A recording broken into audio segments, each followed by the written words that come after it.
nga ang aktres na si Kim Chiu matapos itong mag-post about sa kanyang hinaing or damdamin kay Senator Marcoleta. Ani nga Marcoleta woke up and chose.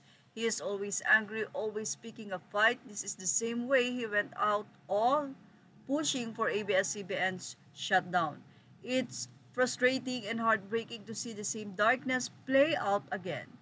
As a citizen, I can only hope and pray by the grace of God that this time accountability wins. That's the guilty face justice. Enough lies, enough abuse. It's time for the darkness to end.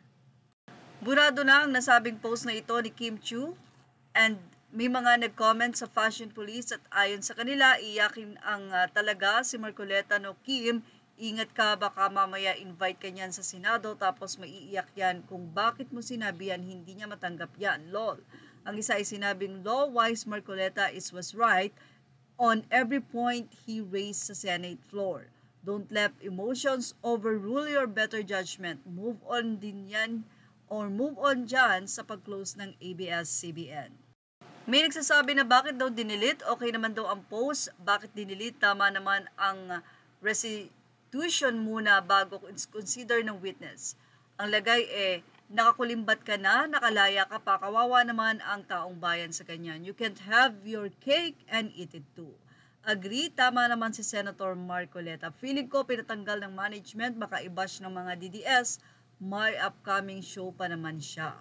Sa ibang balita naman, kinumpirma ni Gerald Anderson at tumawag ito kay OG Diaz upang linawin na walang katotohanan ang di umano ay third party ang dahilan kung bakit naghiwalay sila ni Julia Barreto at ang sinasabing nasasangkot sa third party ay ang volleyball star player na si Vanny Gandlers.